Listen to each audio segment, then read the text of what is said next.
All right, so here we go. It is January 2018. This is the third video in a series of probably just three that I am sharing my story of my awakening and my background, as well as now talking about understanding, learning, and engaging with the activation energy that I bring through. In addition to, that's Bodhi and Sunshine. Come here. Do you guys want to be on camera? They've been so good. They've been quiet and sleeping, and now they're in play mode. Come here. Bodhi, do you want to come in on camera? Come here. Come on. Come here. Come here. Come here. All right. You want Sunshine to go first? Okay, come here. Here we go. All right, so this is Princess Sunshine Magdalene. Oh, yeah. She just is turning 5 months in a few days. Okay, and then this is Bodhi Meyer. Come here, monster. Oh, come here, come here, come here, come here. Oh, they're in total play mode. Okay. There, this is Bodhi. And Bodhi is going to have his own show someday, aren't you? Oh, yeah, I know, got confirmation on that, huh? He's like, oh, I like it. I like it. I like to be up here in front of the camera. Oh, I like it. Okay, this is Bodhi and Sunshine. You're going to be meeting them a lot more in the near future.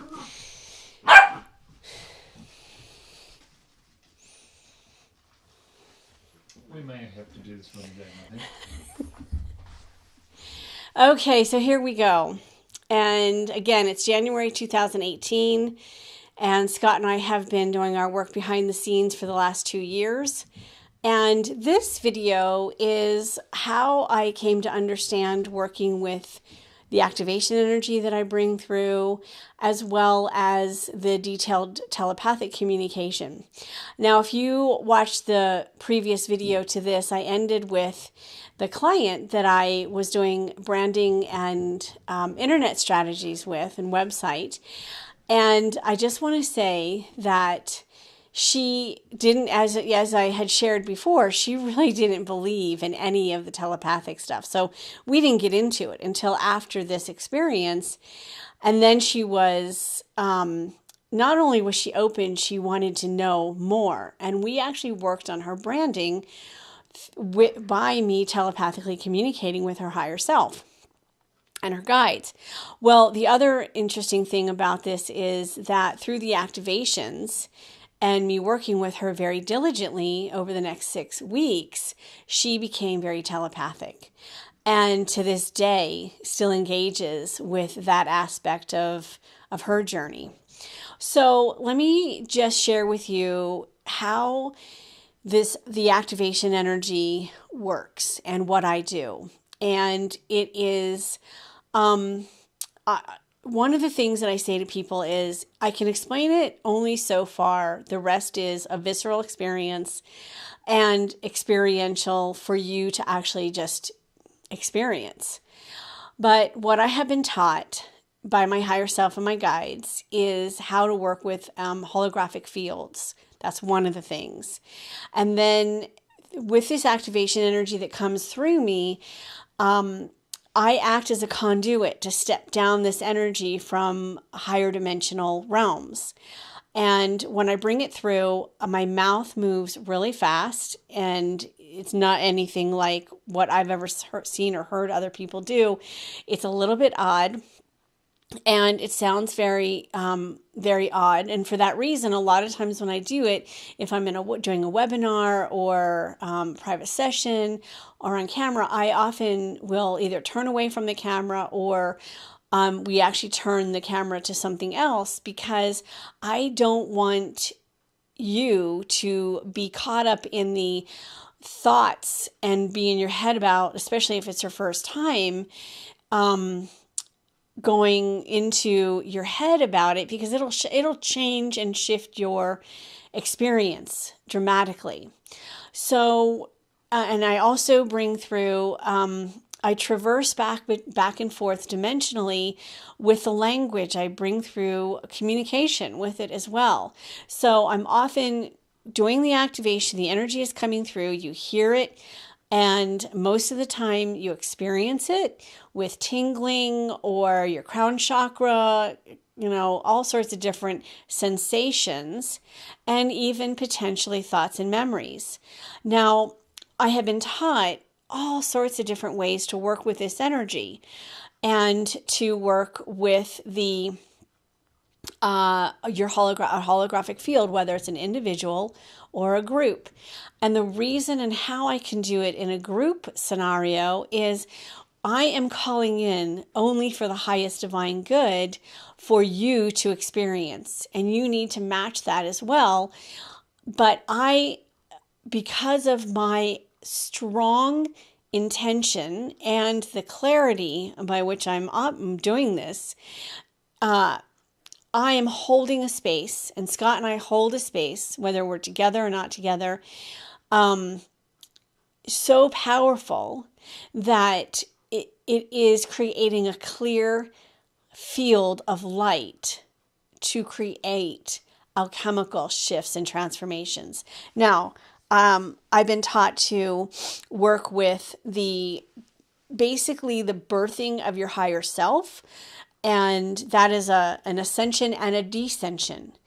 And I'm not going to get into all the details right now. I'm just going to throw out a few of the things that I've been taught and what I work with.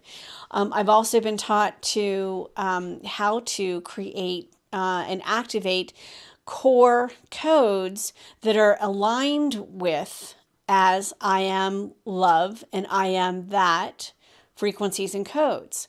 I also work with the alchemical transformation necessary to basically ignite you to be in alignment with your soul matrix destiny. Now, I want to say you have to proactively engage with your own initiations and work. And I also activate initiations. And this has been incredibly challenging because so many of the people that I have gotten close to, Scott and I have gotten close to over the years, and I didn't really quite understand it until 2 years ago, which is when I actually stopped being in the public for a while. I had a very devastating, disheartening experience with several people that I had become very close with, that I trusted, that I had spent hundreds of hours of providing free insight, tuning in, activations, and then they turned on me, and it wasn't the first. And it wasn't the second. It was like the 10th time. And Scott watched this unfold like a half a dozen times over the couple of years prior to that. And basically was like, it's dumbfounding. And what I have come to understand and learn is that I'm holding such an intention of high vibration, non-judgmental light, that what it does is it activates initiations and triggers. And if you don't have the tools or the understanding of what is going on, that stuff's being brought to the surface for you to deal with, I've experienced backlash and projections and all sorts of different things where it was actually misplaced. I don't even know exactly the words to put on it, but the point is that is part of the process. It's our shadows, and we are experiencing. So it's our shadow work, and if you aren't familiar with shadow work, I'm actually going to suggest that you look up Debbie Ford, and God bless her. She has crossed over, and I worked very closely with her doing her workshop, one of her workshops, in also preparation for co-producing the film Shadow Effect that we did. And it is really awesome information and insight. Our shadows are those aspects of ourselves that we oftentimes do not want somebody else to know, and we guard them and hold them and stuff them, our fears, our angers, our rage, our insecurities, and that in and of itself is so detrimental. So the activation energy is here. I bring it through to support you in a plethora of different ways to ignite DNA, activate DNA, ignite soul matrix destiny alignments, and be able to traverse out of this 3D, 4D dimensional matrix that is a very specific designed assault against humanity, and support you to bridge to the realm of transcending that matrix. Now, I just want to talk for a moment in regards to where we are on the planet, and especially here in the United States. But it's planetary. The macrocosm of what we are experiencing is we're in a shadow shitstorm. And it is so important for you to do your individual work right now, because you're at choice point. We are at choice point.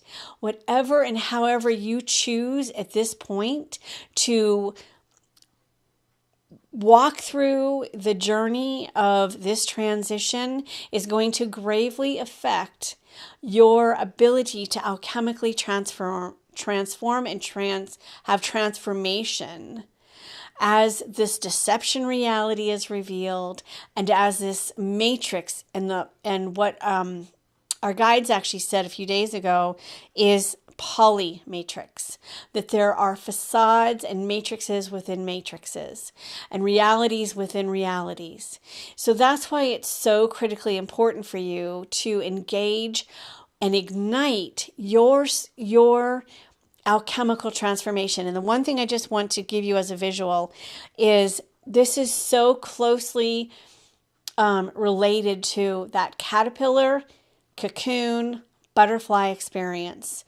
And it's the only thing that I know of that I can speak from a visual or a scientific experience at this point to relate to how this alchemical transformation is meant to occur and how it does occur. And now hundreds and hundreds of sessions later, groups, online webinars, and the different things that I and now Scott have engaged with people identify through confirmations and evidence this transformation. And it is humbling and profound, and the experience of the caterpillar going into that cocoon, having that DNA, 100% DNA transformation of liquefaction, and then coming out as a butterfly is really the best way to think about this.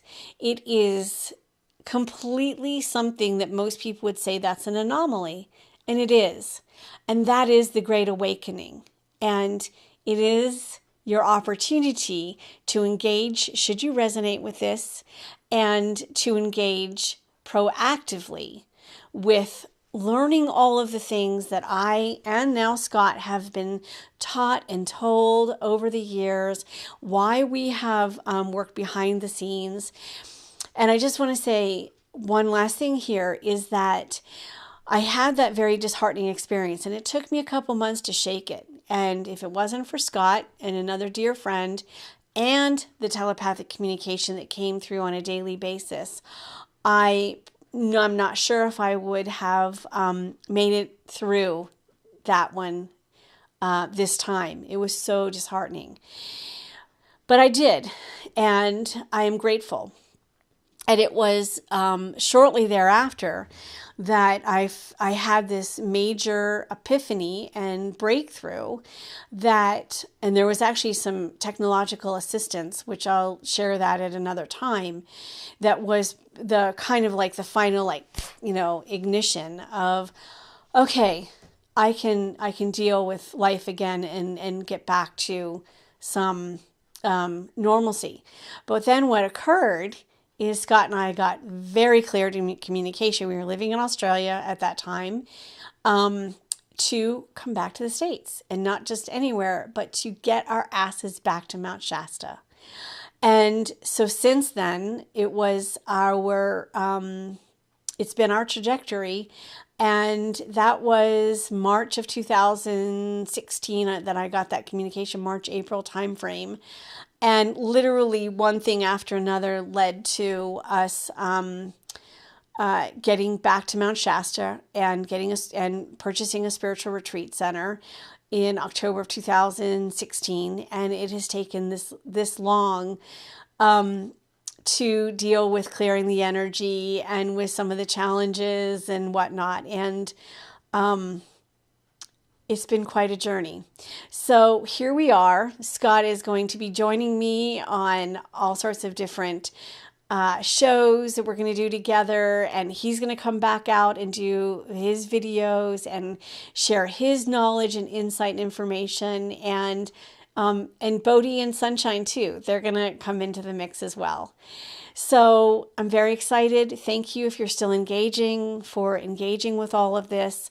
I'm looking forward to sharing all of the assets that I have available, the gifts I have available for you, for humanity, and for us seeing this through. Because if you are paying attention to the kind of still probably somewhat unknown stuff that's going on politically behind the scenes, as well as what is being revealed, if you're following the breadcrumbs of things that are being dropped in the internet with certain things, we are finally at the point where actually my guides thought we were going to be 2 years ago at this time. We are finally in the transition where we're going to be able to be shining light on all of this deception and revealing the matrix. And you cannot transcend the matrix unless you actually know about it. So I welcome and invite you to engage. We have so much to share. And as you know, we are in this together. We will see this through. And the most important relationship is a loving relationship with yourself. Namaste and much love.